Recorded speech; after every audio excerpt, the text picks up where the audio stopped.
2019, 5 anos de evento, 5 anos de UX Conf, um evento que acontece em Porto Alegre, realizado e idealizado por Pedro, Thiago e Rafael. Um evento que merece todo o crédito de ser um dos melhores, se não o melhor evento de UX do Brasil. Dar o nome de evento pode ser um pouco injusto, porque é um grande encontro de amigos com o mesmo objetivo. Lá falamos de inclusão, diversidade, respeito, ética, mercado, possibilidades futuras, estruturas, responsabilidades, maturidade, um monte de coisa. Tudo que designers e seres humanos precisam discutir todos os dias. São 2 dias intensos e maravilhosos e que merecem toda a nossa atenção. Se você não foi em 2019, se não deu para ir em 2019, vá em 2020. 2021, 2022, mas não deixe de ir em mais nenhuma edição desse evento. Muito obrigado, Porto Alegre, Pedro, Thiago e Rafael, pelo UX Conf 2019.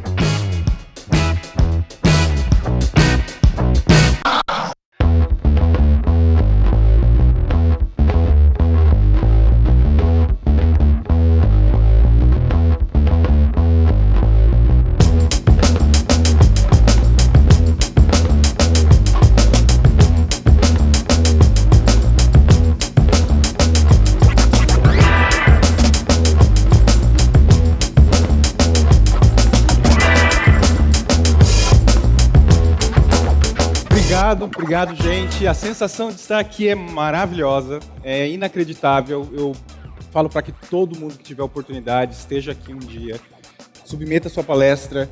Parabéns para os magos do UX Conf, né? Muito obrigado por essa oportunidade. Obrigado pela paciência também da minha esposa, que está aqui presente também. E vim trazer esse tema para a gente trocar uma ideia baseado justamente na liderança por design. E eu vou começar falando com vocês sobre alinhamento e balanceamento de carros. É isso que a gente vai começar a falar. E a gente sabe, popularmente, porque eu, por exemplo, não tenho um conhecimento aprofundado em engenharia mecânica, mas a gente sabe que carros desalinhados e desbalanceados mostram algum tipo de problema. Por exemplo, quando você tem alta velocidade, o carro começa a ter o volante chacoalhando pra caramba. Outro tipo de problema é você ter o volante toda hora entortando e puxando para algum lado do carro, para algum lado, esquerda ou direita. E você sempre tem que fazer a compensação no volante, o que é terrível. E a curto e médio prazo, você começa a desgastar o pneu do carro. Você também começa a trazer problemas em relação ao eixo. O carro não vai parar de funcionar, ele vai continuar funcionando. Mas ele não vai entregar a performance e realmente aquilo que ele poderia entregar. Ele vai ter um problema. E talvez a longo prazo o carro pare de funcionar e você tenha que trocar de carro porque você não fez o alinhamento e balanceamento. Você não trabalhou com os 4 pneus, com as 4 rodas, fazendo com que elas funcionassem de forma perfeita. O carro funciona, mas sempre vai ter aquele problema e nunca vai performar como você gostaria. Eu posso pegar essas 4 rodas, a ilustração dessas 4 rodas, e trazer para ilustrá-las e trazê-la para uma realidade muito comum para nós, designers, hoje no mercado do Brasil. Muitas empresas possuem essas 4 áreas: design, negócios, tecnologia e pessoas. Essas 4 rodas, essas 4 colunas, em muitas das empresas, são responsáveis por fazer com que as empresas possam performar, entregar com qualidade. Entregar com qualidade. E a gente sabe que, caso haja um desalinhamento, um desbalanceamento de uma dessas 4 áreas dentro da empresa, a empresa vai funcionar. A empresa vai entregar produtos, ela vai conseguir montar projetos, mas será que ela vai conseguir entregar como ela poderia entregar realmente? Será que ela conseguiria ter a performance, entregar de forma efetiva, que traga lucro, que traga crescimento sustentável para a empresa de forma real? O desalinhamento e desbalanceamento dessas 4 áreas causam problemas que muitas empresas não conseguem perceber. E isso é seríssimo. E muitos não percebem. E a gente tem um outro problema. Muitas vezes, essas áreas estão uma dentro da outra nas nossas empresas. Nós temos design respondendo dentro de tecnologia. Nós temos negócios dentro de tecnologia. Temos pessoas dentro de negócios. E essa dependência que essas áreas têm, se estiverem uma dentro das outras, podem causar problemas de performance. E isso é seríssimo. E muitas empresas não percebem o quanto é importante olhar para essas 4 áreas e dar autonomia, poder de liderança, poder de atuação, força como uma coluna e um pilar na tomada de decisão completa da empresa. E isso causa danos que a gente muitas vezes não percebe e as empresas não percebem.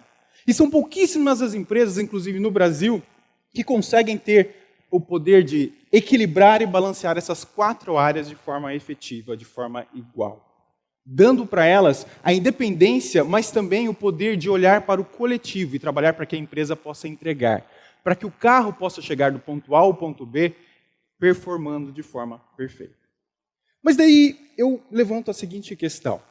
Ok, gostaríamos que design, por exemplo, fosse uma coluna.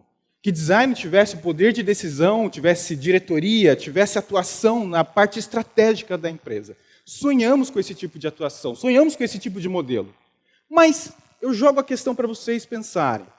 Será que, se um dia a empresa de vocês decidisse transformar a área de design numa coluna, numa diretoria, numa liderança, vocês estariam preparados para assumir isso? Vocês estariam preparados, vocês teriam a maturidade para assumir uma posição de liderança estratégica na atuação dentro da empresa? A empresa falou, agora design é uma coluna. Tem diretoria, tem gerência, tem coordenação, e vocês assumem essa parte, a decisão estratégica. Provavelmente, muitos vão ficar na dúvida, vão se questionar, vão pensar, poxa, será que realmente eu estou preparado para sentar na mesa de negócios e discutir sobre isso? E esse é um ponto que a gente precisa se preocupar. Para a gente alcançar a maturidade, para a gente alcançar um dia que justifique tornarmos uma coluna de design, uma coluna de liderança, uma coluna de diretoria de design dentro das empresas, nós precisamos mudar a nossa postura, a nossa ideia, o nosso mindset, palavra da moda. Eu entrei em uma empresa hoje que ela possui uma diretoria de design. Ela possui uma gerência, uma superintendência de design. Era o meu sonho entrar numa empresa desse tipo. E foi fantástica a experiência de poder entrar nessa empresa e ver que existia uma vertical de design ali dentro. Mas o que foi interessante foi parar para pensar que não adianta muito. Não é tão assim. É uma ilusão a gente pensar que é super importante ter uma diretoria de design se não tivermos designers preparados para isso. Na verdade, a cultura de design de uma empresa ela vai ser construída, ela vai ser viralizada, ela vai ser elaborada a partir dos designers que estão no rala e rola ali do dia a dia. Não é um líder de design, não é um gerente de design, não é um superintendente de design que vai fazer essa diferença. Quem vai fazer a diferença são os designers que estão ali desenhando wireframes, estão desenhando protótipos, estão discutindo com clientes, estão discutindo com stakeholders, estão falando e brigando com desenvolvedores do seu lado para entregarem aquilo que eles acham que é a melhor experiência do usuário. É a responsabilidade dessa galera, lá de baixo, que vai fazer a diferença para que realmente justifique-se uma liderança de design dentro da empresa. Lideranças são importantíssimas, óbvio. A liderança de design é importante, porque, na verdade, a liderança ela vai olhar para a carreira do profissional, ela vai abrir um mato, sabe, para desbravar, para que o design possa continuar fazendo o seu trabalho, vai fazer, sabe, aquele trabalho de estruturação do time. Mas, na real, quem vai fazer a diferença da viralização da cultura de design dentro da empresa são os designers que estão lutando no dia a dia ali, entregando assets, entregando apresentações de PowerPoint e aguentando chefes e stakeholders e pares e etc. É esse pessoal que precisa estar maduro, é esse pessoal que precisa ser trabalhado e lapidado. E é justamente essa frase. Antes de se preocupar sobre a maturidade de design da empresa, é fundamental pensar na maturidade do design. A nossa maturidade individual. Precisamos olhar para isso com um detalhe e com um carinho que a gente não tem ideia para justificar uma real liderança. E existem 6 pontos iniciais que eu sempre gosto de falar sobre como começar esse desenvolvimento de maturidade de design no designer, e que é importantíssimo. Esses 6 pontos, tem vários pontos, mas esses 6 pontos eu acho que são 6 pontos que pegam pra caramba. Para começar, conhecimento. Se não temos conhecimento, não temos nem argumento para discutir. Não temos nem o que compartilhar, nem o que evangelizar ou viralizar dentro de uma empresa. Precisamos ter uma postura. Nossa postura é fundamental, uma postura de maturidade, uma postura corporativa. Precisamos ter comunicação. Linguagem importantíssima dentro de uma empresa. Desapego. Essa palavra também é uma dor terrível e dá para a gente discutir isso em outro momento, mas o desapego é fundamental nesse momento para que você mostre postura, maturidade e desenvolva a comunicação. A resolução de problemas. E resolução de problemas de uma forma total. Não é só entregar um belo aplicativo ou um belo website, mas é fazer uma apresentação de PowerPoint que você odeia fazer no dia a dia, maravilhosa para o seu chefe. Você precisa abraçar essas causas internas também dentro da sua empresa. E, obviamente, por último, parcerias. Quebrar as barreiras. Designers precisam ter parcerias. Envolvimento com desenvolvedores, com negócios, com estratégia, com testers, com jurídico, seja com quem for que não fale a nossa linguagem, você precisa fazer parcerias. Porque só dessa forma vamos ter credibilidade.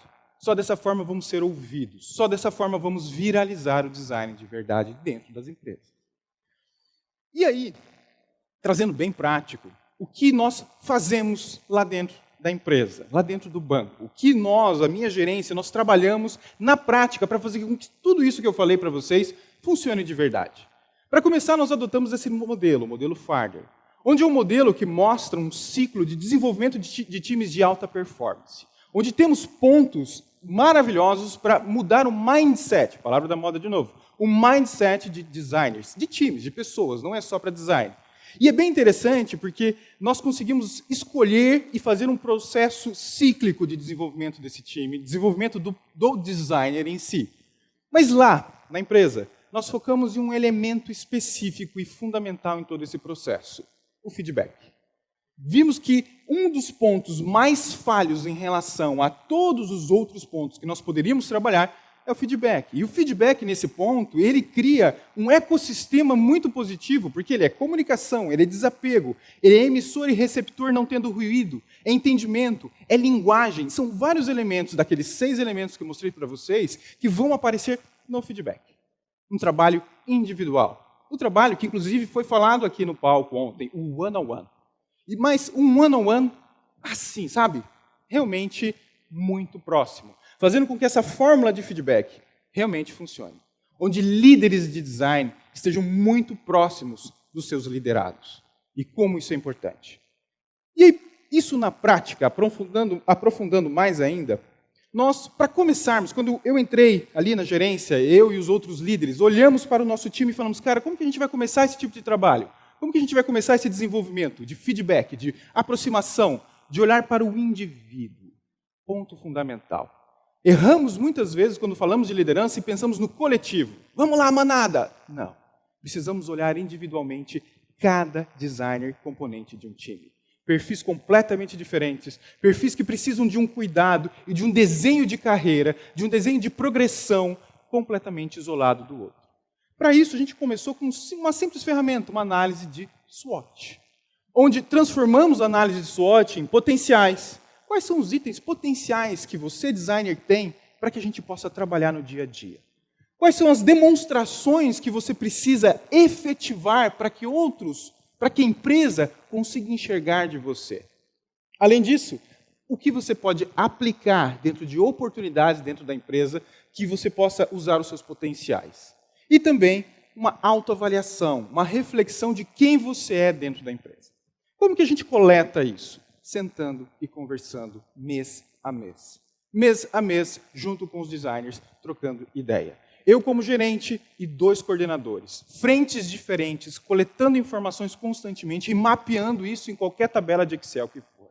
Adotando uma forma de conseguir reconhecer o que o designer está mostrando para nós. Não significa que é ele, mas é o que ele demonstra no dia a dia. O que é uma grande vantagem, porque isso não é uma avaliação. Isso é simplesmente um mapeamento de quem ele é e o que ele pode fazer para caminhar. Não, e o importante, não só dentro da empresa que ele está, mas em qualquer outra empresa. Mas não tem só isso. Além dessa análise de SWOT, nós também trabalhamos com esses gráficos aqui, que inclusive alguns deles apareceram ontem também, e são bem comuns. Nós fazemos um mapeamento das habilidades técnicas e das habilidades comportamentais. Simplesmente, nós usamos um questionário que, se eu não me engano, foi Harvard que desenvolveu, e aplicamos para que o designer se autoavalie, e também para que pares avaliem ele. E é interessantíssimo, porque lá na parte de cima nós conseguimos ver 3 gráficos, as 3 pizzas. A primeira é de 3 meses atrás, como ele se autoavaliou. A segunda é 3 meses depois, como ele se autoavaliou de novo. E a terceira é como seus colegas, seus pares, designers e não designers, o enxergam. Dessa forma a gente consegue ver, cara, você tem como potencial essa habilidade, esse comportamento, e você acredita que você tem isso, mas você não está mostrando para a empresa. Você não está mostrando para os seus pares, para os seus colegas. Preste atenção. O que a gente pode fazer estrategicamente para que isso se iguale graficamente daqui 3 meses? Além disso, no mesmo questionário, nós retiramos algumas metas. Criamos metas para ele. Como, por exemplo, visão de negócios, influência de UX dentro da empresa, ações como workshops, disseminação de conhecimento, a viralização de conhecimento. Através dessas métricas que nós coletamos nesse questionário, nós retiramos e mostramos graficamente para ele como é que está o desenvolvimento disso. E isso daqui, inclusive, é uma sobreposição. O que é amarelo é 3 meses atrás, o que é azul é 3 meses depois. Ele consegue enxergar claramente o que ele precisa fazer, como ele pode se desenvolver.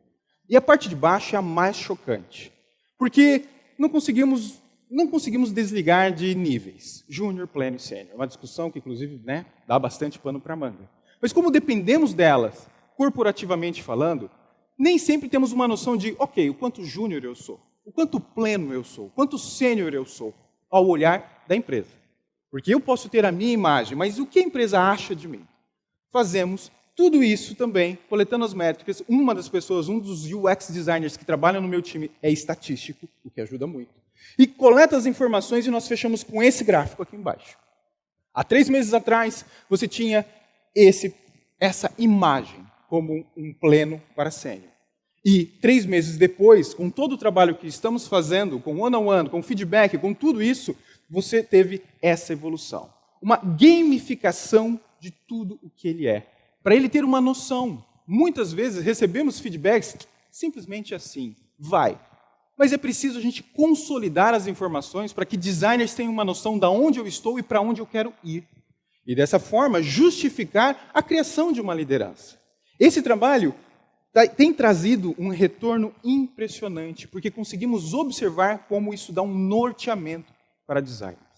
E você para de fazer simplesmente coisas empíricas e muito abertas, e você realmente dá uma visão para onde ele precisa fazer, o que ele precisa melhorar e como ele pode trabalhar no dia a dia. Até criamos uma estimativa de 12 meses, o quanto você pode evoluir. Isso daqui é um acordo feito do que ele pensa que ele é e o que ele precisa demonstrar dentro da empresa. E talvez numa avaliação real do RH no final do ano, isso sirva de insumo para reforçar a avaliação, mas não é uma avaliação. Inclusive, é o que eu falei, ele pode carregar isso para fora da empresa, para uma carreira para onde ele quiser. É importantíssimo, através de um olhar individual de perfis de cada designer componente dentro de uma empresa, trazer esse equilíbrio, que justifique para a empresa a criação de uma liderança. E o que muitas vezes a gente não para pensar e só desejamos uma liderança, mas não justificamos a realização e construção dela. E nesse caso, eu gosto de falar que é simplesmente líderes de design sendo UX designers para o seu próprio time. É coletando métricas, é construindo personas, é mapeando, é trazendo comportamento, é fazendo teste, é one-on-one, tudo está ali. Então precisamos ter líderes, ou não líderes, mas que busquem esse desenvolvimento, que usem da capacidade de experiência do usuário para os seus próprios times também. É isso aí, muito obrigado.